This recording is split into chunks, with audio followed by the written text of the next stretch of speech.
ಎಲ್ರಿಗೂ ನಮಸ್ಕಾರ. Welcome back to my YouTube channel. ಇವತ್ತು ನಾವು ಅನಿಮಿಯಾ ಬಗ್ಗೆ ತಿಳ್ಕೊಳ್ಳೋಣ.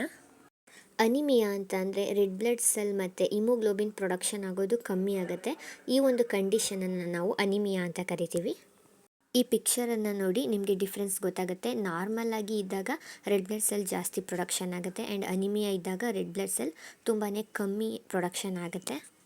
ಅನಿಮಿಯಾ ಸಿಂಪ್ಟಮ್ಸ್ ಏನೇನು ಅಂತ ನೋಡಿದ್ರೆ ಫೆಟಿಗ್ಯೂ ಆ್ಯಂಡ್ ಲೋ ಎನರ್ಜಿ. ಫೆಟಿಗ್ಯೂ ಅಂದರೆ ಆಯಾಸ ಆಗೋದು ಮತ್ತು ಫೀಲಿಂಗ್ ವೀಕ್ ಆ ಥರ ಆಗುತ್ತೆ. ಇನ್ಕ್ರೀಸ್ಡ್ ಹಾರ್ಟ್ ರೇಟು ಜಾಸ್ತಿ ಆಗುತ್ತೆ. ಮತ್ತು ಶಾರ್ಟ್ನೆಸ್ ಆಫ್ ಬ್ರೆತ್ ಅಂದರೆ ಉಸಿರಾಡೋದಕ್ಕೆ ಕಷ್ಟ ಆಗೋದು. ಮತ್ತು ಹೆಡ್ಏಕ್ ತಲೆನೋವು, ಡಿಸಿನೆಸ್ ಅಂದರೆ ತಲೆ ತಿರುಗೋದು, ಈ ಥರ ಎಲ್ಲ ಕೂಡ ಅನಿಮಿಯಾ ಬಂದರೆ ಆಗುತ್ತೆ. ಹಾಗೆಯೇ ಅನಿಮಿಯಾ ಇದ್ದರೆ ಏರ್ ಲಾಸ್ ಕೂಡ ಆಗುತ್ತೆ ಮತ್ತು ಕೈ ಕಾಲು ಎರಡು ಕೋಲ್ಡ್ ಆಗಿರುತ್ತೆ. ಟೈಪ್ಸ್ ಆಫ್ ಅನಿಮಿಯಾ ಯಾವ್ಯಾವುದು ಅಂತ ನೋಡೋಣ. ಮೊದಲನೇದಾಗಿ ಐರನ್ ಡಿಫಿಷಿಯನ್ಸಿ ಅನಿಮಿಯಾ. ಇದು ನಮ್ಮ ಡಯೆಟಲ್ಲಿ ಐರನ್ ರಿಚ್ ಫುಡ್ನ ನಾವು ಕನ್ಸ್ಯೂಮ್ ಮಾಡಲಿಲ್ಲ ಅಂತಂದರೆ ಆಗುತ್ತೆ. ಮತ್ತು ಜಾಸ್ತಿ ಬ್ಲಡ್ ಲಾಸ್ ಆದಾಗ ಆಗುತ್ತೆ. And vitamin deficiency anaemia. Vitamin B12 ಮತ್ತು ಫೋಲೇಟ್ ಕನ್ಸಂಪ್ಷನ್ ಕಮ್ಮಿ ಆದರೆ ಇದು ಕಾಸ್ ಆಗುತ್ತೆ. And sickle cell anaemia. ಇದು ಒಂದು ಜೆನೆಟಿಕ್ ಡಿಸಾರ್ಡರ್. ಈಮೋಗ್ಲೋಬಿನ್ ಪ್ರೊಡಕ್ಷನ್ ಆಗೋದಕ್ಕೆ ಅಫೆಕ್ಟ್ ಮಾಡುತ್ತೆ. And then pernicious anaemia. ಇದು ತುಂಬ rare and it is a rare autoimmune disorder. ಇದೇನು ಮಾಡುತ್ತೆ ಅಂತಂದರೆ ವೈಟಮಿನ್ B12 ಅಬ್ಸಾರ್ಬ್ ಆಗೋದಕ್ಕೆ ಅಫೆಕ್ಟ್ ಮಾಡುತ್ತೆ. ವೈಟಮಿನ್ B12 ಅಬ್ಸಾರ್ಬ್ ಆಗೋದನ್ನು ತಡೆಗಟ್ಟುತ್ತೆ. ಅನಿಮಿಯಾಯಿಂದ ಇನ್ನೂ ಏನೇನು ಕಾಂಪ್ಲಿಕೇಶನ್ಸ್ ಆಗುತ್ತೆ ಅನ್ನೋದನ್ನು ನೋಡೋಣ. Severe tiredness. ಅನಿಮಿಯಾ ಆದರೆ ತುಂಬಾ ಟಯರ್ಡ್ ಆಗುತ್ತೆ, ಫೀಲಿಂಗ್ ವೀಕ್ ಅಂತ ಅನಿಸುತ್ತೆ. And pregnancy complications. ಪ್ರೆಗ್ನೆನ್ಸಿ ಟೈಮಲ್ಲಿ ಏನು ಪ್ರಾಬ್ಲಮ್ ಆಗುತ್ತೆ ಅಂತಂದರೆ ಫೋಲೇಟ್ ವೈಟಮಿನ್ ಕಮ್ಮಿ ಇರೋದ್ರಿಂದ ಅವ್ರಿಗೆ ಅನಿಮಿಯಾ ಬಂದಿರುತ್ತೆ. ಸೊ ಹಾಗಾಗಿ ಪ್ರೀಮೆಚ್ಯೂರ್ ಬೇಬಿ ಬಾರ್ನ್ ಆಗೋವಂಥ ಚಾನ್ಸಸ್ ಇರುತ್ತೆ. ಅಂದರೆ 7 ತಿಂಗಳಿಗೆ ಮಗು ಬಾರ್ನ್ ಆಗೋದು ಅಥವಾ 6 ತಿಂಗಳಿಗೆ ಬಾರ್ನ್ ಆಗೋದು, ಈ ಥರ ಪ್ರಾಬ್ಲಮ್ಸ್ ತುಂಬಾ ಇರುತ್ತೆ. ಹಾಗೆ ಹಾರ್ಟ್ ಪ್ರಾಬ್ಲಮ್ಸ್ ಆಗುತ್ತೆ.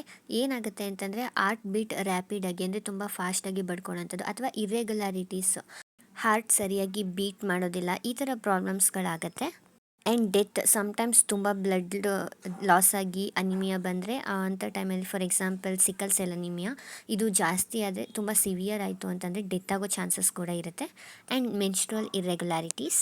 ಅನಿಮಿಯಾ ಇತ್ತು ಅಂತಂದರೆ ವುಮೆನ್ಸಲ್ಲಿ ಮೆನ್ಸ್ಟ್ರುವಲ್ ಸೈಕಲ್ ಮಂತ್ಲಿ ಕರೆಕ್ಟಾಗಿ ಆಗೋದಿಲ್ಲ.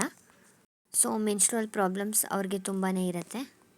ಹಾಗೆ ಕಾಗ್ನೇಟಿವ್ ಇಂಪೇರ್ಮೆಂಟ್ ಅಂತಂದರೆ ಮೆಮೊರಿ ಲಾಸ್ ಆಗೋದು ಮತ್ತು ಯಾವುದೇ ಒಂದು ವಿಷಯದ ಬಗ್ಗೆ ಸರಿಯಾಗಿ ಕಾನ್ಸಂಟ್ರೇಟ್ ಮಾಡೋದಕ್ಕಾಗಲ್ಲ, ಈ ಥರ ಪ್ರಾಬ್ಲಮ್ಸ್ ಆಗುತ್ತೆ. ಆ್ಯಂಡ್ ಇಂಪೇರ್ಡ್ ವೂಂಡ್ ಹೀಲಿಂಗ್ ಅಂದರೆ ನಮ್ಮ ದೇಹದಲ್ಲಿ ಏನಾದರೂ ನಮಗೆ ಗಾಯಗಳು ಆಗಿತ್ತು ಅಂತ ಅಂದರೆ ಅದು ಕರೆಕ್ಟಾಗಿ ಬೇಗ ಆಗಲ್ಲ, ಬೇಗ ವಾಸಿ ಆಗಲ್ಲ. ಯಾಕೆ ಅಂತಂದರೆ ಆಕ್ಸಿಜನ್ ಟಿಶ್ಯೂಸ್ಗೆ ಕರೆಕ್ಟಾಗಿ ಸಪ್ಲೈ ಆಗ್ತಾ ಇರಲ್ಲ.